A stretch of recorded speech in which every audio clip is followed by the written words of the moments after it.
देवघर नगरिया छौड़ी बाबा के बूटी ले आना गे।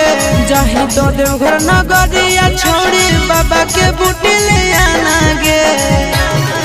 आगे यारावा तोहरा हो गेलो महादेव के दीवाना गे।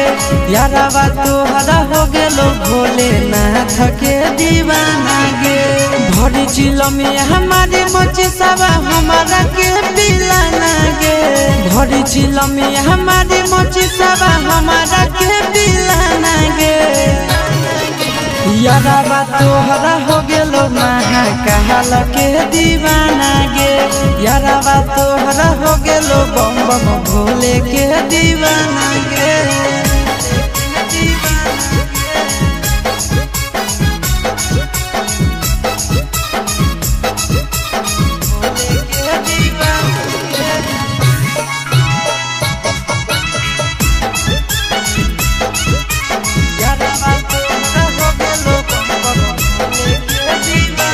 जब से चढ़लौ सावनवा तनिको लागे नहीं नींद।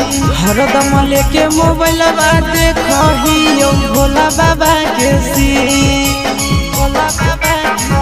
कि जब से चढ़लै सावनवा तनिको लागे नहीं नींद। हरदम लेके मोबाइल देखहियो भोला बाबा के सीन।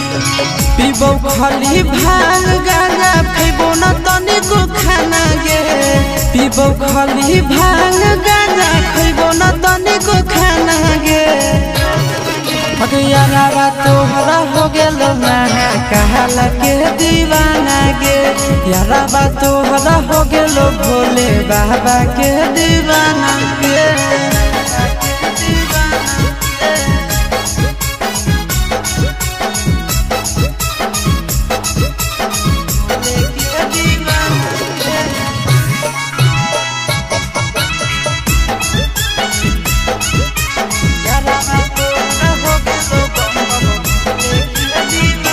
जैसे पिया हो भोला विष वैसे पी जैतो आशीष। आगे सूरज नंदना के बाबा बही काहे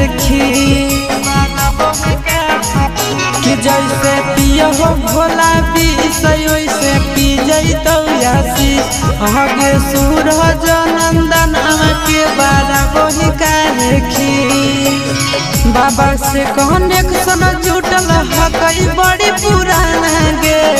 बाबा से कनेक्शन जुटल हकई बड़ी पुराना गे। हे गे यारावा तोहरा हो गेलो महाकाल के दीवाना गे। यारावा तोहरा हो गेलो भोले बाबा के दीवाना गे। जाही तो देवघर नगरिया छौड़ी बाबा के बूटी ले आना गे। जाही तो देवघर नगरिया छौड़ी बाबा के बूटी ले आना गे।